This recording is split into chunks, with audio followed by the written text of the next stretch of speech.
Question 19, y equal to cos pi x और y equal to 4x square minus 1, ये दो function given है, इनका ग्राफ ड्रा करना है। ग्राफ ड्रा करने के लिए हम x की कुछ वैल्यूज़ पॉजिटिव लेंगे और कुछ नेगेटिव लेंगे और फिर x की हर वैल्यू के ऊपर इन दोनों फंक्शन की वैल्यू फाइंड करेंगे।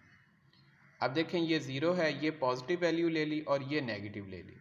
अब x इक्वल टू -1 के ऊपर कॉस पाई एक्स की वैल्यू आएगी कॉस माइनस पाई, सिंप्लीफाई करें तो ये -1 आएगा। ऐसे ही 4x स्क्वायर माइनस 1, इसकी वैल्यू -1 के ऊपर 3 आएगी।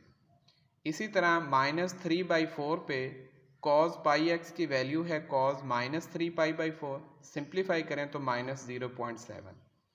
और 4x स्क्वायर माइनस 1, इसकी वैल्यू -3/4 पे 1.25 है। इसी तरह x की हर वैल्यू के ऊपर कॉस पाई एक्स की वैल्यू भी फाइंड करेंगे और 4x स्क्वायर माइनस 1, इसकी वैल्यू भी फाइंड करेंगे।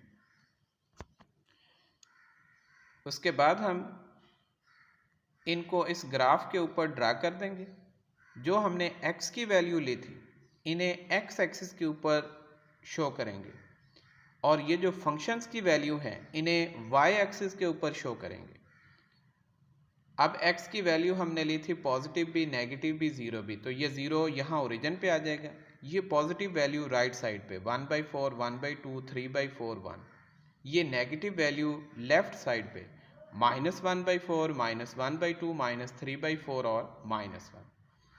अब ये जो फंक्शंस की वैल्यू हमने फाइंड की थी, इसमें देखें जो मैक्सिमम वैल्यू है वो +3 है और जो मिनिमम वैल्यू है वो -1 है।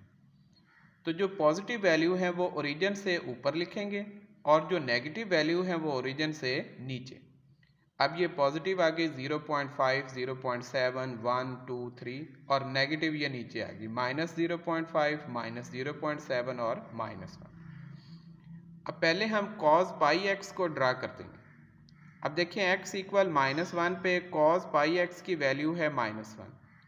ये देखें ये -1 है, इसके ऊपर कॉस की वैल्यू है -1, तो ये -1 नेगेटिव, तो ये नीचे आ जाएगा। फिर -3/4 पे कॉस की वैल्यू -0.7 है, ये -3/4 है और ये -0.7 है, तो ये वाला पॉइंट आ जाएगा। -1/2 पे 0 है, तो ये -1/2 है, तो यहाँ ये वाला पॉइंट आ जाएगा। -1/4 पे 0.7, -1/4 पे प्लस अब 0.7 है, तो ये ऊपर जाएंगे यहाँ पे, ये 0.7 के सामने। 0 पे 1 है, तो ये 0 है, इसके ऊपर ये 1, ये पॉइंट आ जाएगा। 1/4 पे 0.7, 1/4 पे 0.7, 1/2 पे 0, फिर 3/4 पे -0.7, ये 3/4 है, ये फिर नीचे आ गया -0.7 और 1 पे -1, 1 पे -1। अब इन पॉइंट्स को ऐसे आपस में मिला दें तो ये हमारे पास कॉस पाई एक्स का ग्राफ बन गया। अब हमने 4x स्क्वायर माइनस 1 इसका ग्राफ बनाना है। -1 पे 3 है, ये -1 पे ये +3 आ गया। -3/4 पे 1.25, ये -3/4 है और ये 1.25 आ जाएगा। -1/2 पे 0, तो -1/2 पे 0, -1/4 -0.75, ये -1/4, यहाँ पे 0.7 माइनस का आएगा। फिर देखें 0 पे -1 है, ये 0 पे ये -1 आ जाएगा। 1/4 पे -0.75, ये 1/4, ये -0.75, तो फिर 1/2 पे 0, 1/2 पे 0 आ गया। 3/4 पे 1.25, 3/4 पे ये 1.25 पॉजिटिव है, ऊपर आ जाएगा। 1 पे 3 है, ये 1 पे 3 आ जाएगा। इन पॉइंट्स को आपस में ऐसे मिला दें, ये हमारे पास 4x स्क्वायर माइनस 1 का ग्राफ आ जाएगा। अब देखें इस ग्राफ से हमें ये पता चल गया कि ये जो दोनों फंक्शन हैं या दोनों कर्व्स हैं, इनका जो पॉइंट ऑफ इंटरसेक्शन है वो है x इक्वल -1/2 और x इक्वल 1/2, यानी इन दो पॉइंट्स के ऊपर ये दोनों कर्व इंटरसेक्ट कर रही हैं। अब हमने इन दोनों कर्व के दरमियान ये जो बाउंडेड रीजन है इसका एरिया फाइंड करना है। तो एरिया फाइंड करने के लिए जो अपर कर्व होती है इसके फंक्शन में से लोअर कर्व के फंक्शन को माइनस करें और फिर उसे इंटीग्रेट कर लें, और इसे हम इंटीग्रेट करेंगे -1/2 से +1/2 तक। और देखें जितना एरिया y एक्सिस के राइट साइड पे है उतना ही इस रीजन के अंदर एरिया y एक्सिस की लेफ़्ट साइड पे है, यानी ये जो रीजन है ये अबाउट y एक्सिस सिमेट्रिक है। तो इसलिए हम ये राइट साइड वाला एरिया फाइंड कर लेंगे और इसको 2 से मल्टीप्लाई कर देंगे तो इस टोटल रीजन का एरिया आ जाएगा हमारे पास। तो ये राइट साइड का एरिया फाइंड करने के लिए जो हम लिमिट लेंगे वो 0 से 1/2 लेंगे। तो देखें एरिया इक्वल आएगा -1/2 से +1/2। अब देखें जो अपर कर्व थी वो है cos πx, cos πx पहले आएगी, माइनस जो लोअर कर्व है वो है 4x² -1, ये बाद में आएगी। और फिर हम इसको इंटीग्रेट करेंगे फ्राम -1/2 से +1/2। और ये जो रीजन है ये अबाउट y एक्सिस सिमेट्रिक है, इसलिए हम सिर्फ राइट साइड वाले का एरिया फाइंड करेंगे, यानी 0 से 1/2 लिमिट लेंगे। ये एरिया फाइंड करके इसको 2 से मल्टीप्लाई कर देंगे तो हमारे पास इस टोटल रीजन का एरिया आ जाएगा। तो देखें cos πx की जो इंटीग्रल है वो आएगा sin πx/π, 4x² का 4x³ 1 का कांस्टेंट है इसका x आ जाएगा। फिर ये लिमिट लगा लें, इसे सिंप्लीफाई करें और 2 से मल्टीप्लाई करें, ये हमारे पास एरिया आएगा इस रीजन का। क्वेश्चन नंबर 20 है, यहाँ पे ये दो कर्व गिवन है। अब इन दोनों कर्व का हमने एरिया फाइंड करना है, इनके दरमियान बाउंड्री। पहले तो हम इनका ग्राफ ड्रा करेंगे, तो ये इनका ग्राफ है।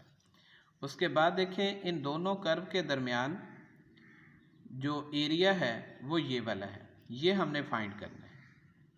तो इसमें जो अपर कर्व है वो है y = 2 - x² या x = 2 - y²। और जो हमारे पास लोअर कर्व आएगी वो ये वाली है, x = y⁴। और इसमें जो लिमिट आएगी हमारे पास वो 0 से 1 है, और इसे हम अलोंग y एक्सिस इंटीग्रेट करेंगे, यानी with respect to y integrate करेंगे। तो y एक्सिस के लिहाज से जो अपर कर्व है वो ये है और लोअर कर्व ये वाली है। तो इसमें से इसको माइनस करके 2 - y² - y⁴, इसको इंटीग्रेट करेंगे 0 से 1, इसे सिंप्लीफाई करें, ये इसका आंसर। क्वेश्चन नंबर 21, अब इसमें ये दो कर्व गिवन है और ये हमें इंटरवल बताया गया है -π/3 से +π/3। अब इस इंटरवल के दरमियान हमने इन दो कर्व के दरमियान जो बाउंडेड रीजन है वो फाइंड करना है। तो सबसे पहले हम इन दोनों कर्व का पॉइंट ऑफ इंटरसेक्शन फाइंड करेंगे। तो इन दोनों को इक्वल करके हमने x की वैल्यू फाइंड कर ली, वो हमारे पास आती है 0 और ±π/3। तो अब देखें हमारे पास ये दो रीजन है, एक ये वाला है और एक ये है। अब इन दोनों रीजन का हमने एरिया फाइंड करना है। तो देखें जितना रीजन हमारे पास इस फर्स्ट क्वाड्रेंट में है बाउंडेड, उतना ही रीजन हमारे पास ये थर्ड क्वाड्रेंट में है। तो हम ये फर्स्ट वाले का एरिया फाइंड कर लेंगे 0 से π/3, और उसे फिर हम 2 से मल्टीप्लाई कर देंगे तो इस दूसरे रीजन का भी एरिया, यानी टोटल का एरिया हमारे पास आ जाएगा। तो एरिया इक्वल आएगा 2 × ये लिमिट आ जाएगी 0 से π/3। अब देखें इसमें जो अपर कर्व है वो है 2 sin x और जो लोअर कर्व है वो tan x है।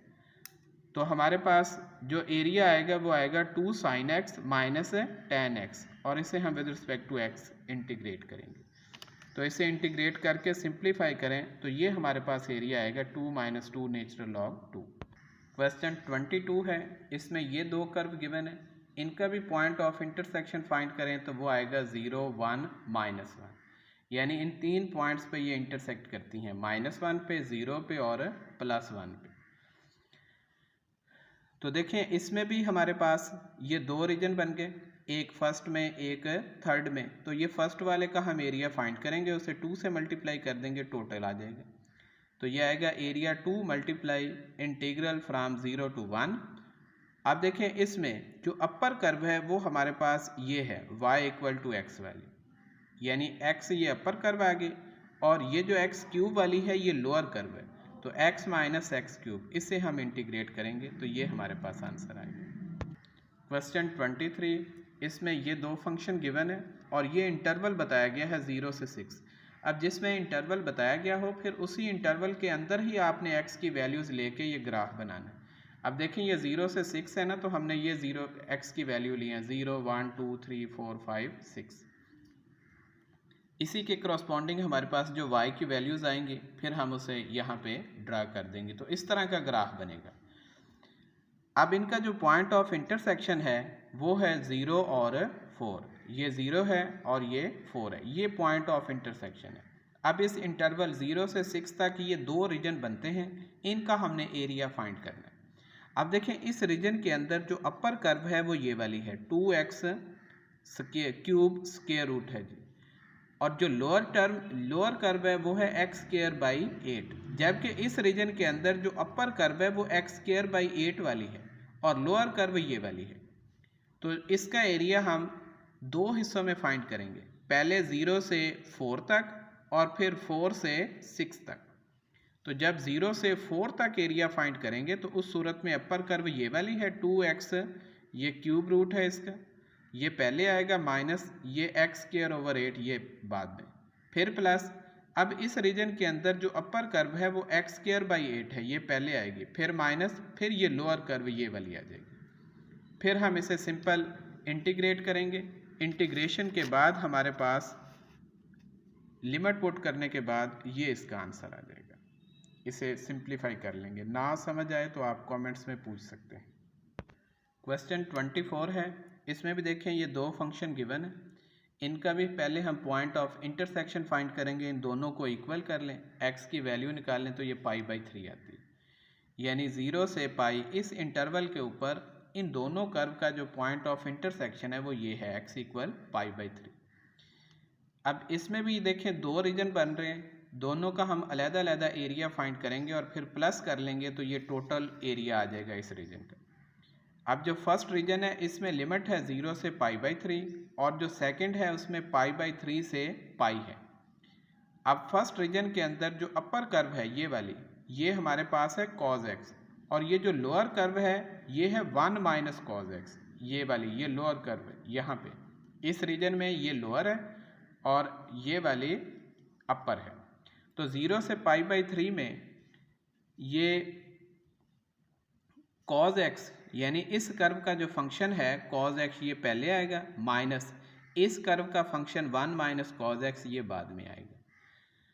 और इस रीजन के अंदर π/3 से पाई वाले में इसमें अब upper curve 1 minus cos x है, ये आ गई, फिर माइनस ये cos x जो है ये लोअर कर्व है, ये बाद में आएगी।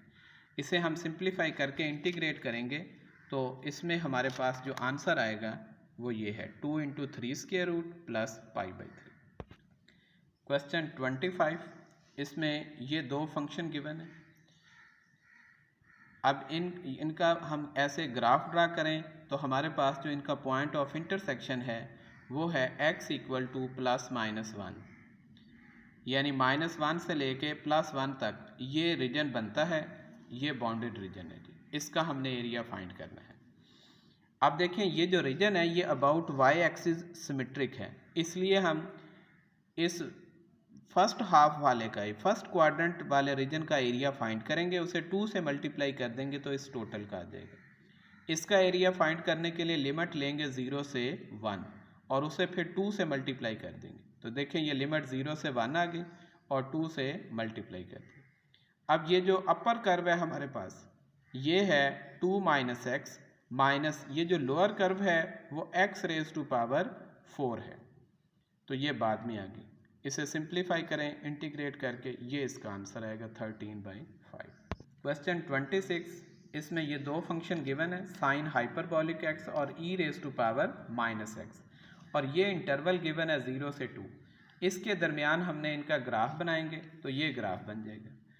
अब देखिए इन दोनों कर्व का इस इंटरवल के दरमियान जो पॉइंट ऑफ इंटरसेक्शन है वो ये वाला है, यानी 1/2 नेचुरल लॉग 3, 1/3 स्क्वायर रूट।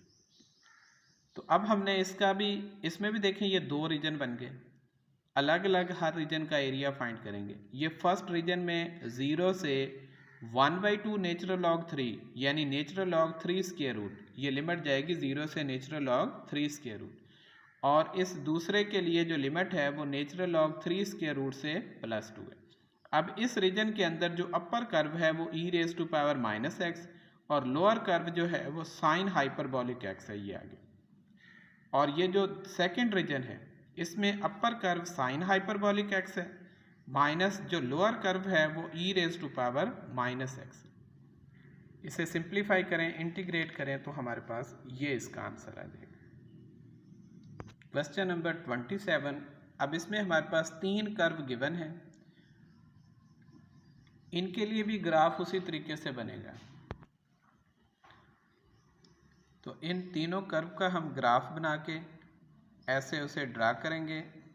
तो इसमें देखें तीनों कर्व के हमने ना अलग अलग पॉइंट ऑफ इंटरसेक्शन फाइंड करने हैं। पहले इन दो का किया है तो वो हमारे पास x = +-1 आया। फिर 1/x और x/4 इन दोनों का पॉइंट ऑफ इंटरसेक्शन किया तो वो है x = +-2। अब ये देखें ये पॉइंट ऑफ इंटरसेक्शन है, ये 0 है, ये 1 है और ये वाला पॉइंट ऑफ इंटरसेक्शन ये 2 पे आ गया, x = 2 पे। अब इसमें देखें हमारे पास ये 2 रीजन बन रहे हैं, एक ये 0 से ये 1 तक है और एक फिर 1 से आगे 2 तक। अब जब 0 से 1 तक है इसमें जो अपर कर्व है वो है ये x वाली और जो लोअर कर्व है वो है x/4। तो ये देखें x - x/4 इसका इंटीग्रल 0 से 1। और फिर 1 से जो 2 है इसमें जो अपर कर्व है वो ये वाली है 1/x और जो लोअर कर्व है वो x/4 है। तो 1/x में से x/4 माइनस किया और इसका इंटीग्रल 1 से 2। इसे सिंप्लीफाई करें तो हमारे पास ये इसका एरिया आएगा, नेचुरल लॉग 2। क्वेश्चन 28। इसमें भी ये 3 कर्व गिवन है, इन तीनों का हम ग्राफ बनाएंगे तो इस तरह का बनेगा। और इसमें भी जो पॉइंट ऑफ इंटरसेक्शन है वो हमारे पास ये 3 बनते हैं, ये वाला और ये। अब देखिए पहले हम ये 0 से 1 तक इंटीग्रेट करेंगे। इसमें जो अपर कर्व है वो ये वाली है 2x² और जो लोअर कर्व है वो ये है x²/4, ये 2x² - x²/4 और इसकी लिमिट आएगी 0 से 1, ये लिमिट आ गई। फिर प्लस अब सेकंड रीजन इसका एरिया फाइंड करेंगे। इसमें अपर कर्व ये है, ये -x + 3, यहाँ से y की वैल्यू निकालें तो ये x इस साइड पे आके माइनस हो जाएगा, ये अपर कर्व हो गई। और ये लोअर है x²/4 और इसकी लिमिट 1 से 2 आएगी और इसे हम इंटीग्रेट करेंगे तो इसका जो आंसर है हमारे पास वो ये 3/2 आएगा सिंप्लीफाई करने के बाद। क्वेश्चन नंबर 33 और 34। इसमें ट्राइंगल के वर्टिसेस गिवन है, कहते हैं use calculus to find area of a triangle. अब देखिए हमारे पास अगर 2 पॉइंट्स गिवन हो ना x1 y1 x2 y2 और इन 2 पॉइंट से गुजरने वाली जो लाइन है उसकी इक्वेशन फाइंड करने का ये फार्मूला है, y - y1 = y2 - y1 over x2 - x1 into x - x1। इस फार्मूले की मदद से हम ये 3 लाइनों की इक्वेशनें फाइंड कर लेंगे। पहले देखें ये तीनों पॉइंट्स यहाँ पे शो कर लें, ये 0 0 आ जाएगा, ये 1 2 आ गया और ये 3 1। इन पॉइंट्स को ऐसे आपस में मिला दें तो ये ट्राइंगल बन गया। अब देखिए हमारे पास ये जो 0 0 और 3 1 ये जो 2 पॉइंट्स हैं इनको मिलाने वाली ये जो लाइन है इसकी इक्वेशन हमने ये फाइंड की है, y - y1 = y2 - y1 over x2 - x1 into x - x1। Simplify करें तो ये इक्वेशन है, यानी इस लाइन की इक्वेशन है x/3। ऐसे ही इस लाइन की इक्वेशन फाइंड की y = 2x आ गई, इस लाइन की इक्वेशन फाइंड की तो y = -x/2 + 5/2 आ गई। इसमें भी देखें 2 रीजन बनते हैं, एक ये 0 से 1 तक और एक ये फिर 1 से 3 तक। जो 0 से 1 तक है इसमें देखें जो अपर कर्व है वो ये 2x वाली है, ये वाली, और जो लोअर कर्व है वो ये है x/3 वाली। तो देखें एरिया आएगा 0 से 1 तक ये 2x - x/3 प्लस फिर 1 से 3 तक जो अपर कर्व है वो ये है -x/2 प्लस 5/2 ये आ गई, माइनस ये लोअर कर्व है x/3 ये आ गई, और इसकी जो लिमिट है वो 1 से 3 है। फिर इसे सिंप्लीफाई करें तो हमारे पास ये 5/2 आंसर आ जाएगा। क्वेश्चन 35, 36 इसमें एवेल्युएट करना है integral and interpret it as the area of region, sketch the region. अब ये इंटीग्रल गिवन है, अब ये दो फंक्शन है, एक साइन एक्स एक cos 2x, और ये लिमिट बताई गई है 0 से π/2। अब इस इंटरवल के अंदर इन दोनों फंक्शन का हमने ये ग्राफ ड्रा करना है। तो अब देखें ये इनके दरमियान बाउंडेड रीजन है, इसका हमने एरिया फाइंड करना है। अब इसमें भी देखें पहले इसका जो पॉइंट ऑफ इंटरसेक्शन है वो ये है, 0 से π/6 एरिया फाइंड करेंगे, फिर π/6 से π/2 फाइंड करेंगे। जब 0 से π/6 में आएंगे तो देखें जो अपर कर्व है वो ये वाली है cos 2x वाली, ये लोअर कर्व है sin x वाली, तो ये आ जाएगा हमारे पास cos 2x minus sin x। और फिर जब π/6 से π/2 पे जाएंगे तो अब जो अपर कर्व है वो sin x है, माइनस ये लोअर कर्व है cos 2x है, और इसे फिर हम इंटीग्रेट करेंगे तो हमारे पास ये इसका आंसर आ जाएगा।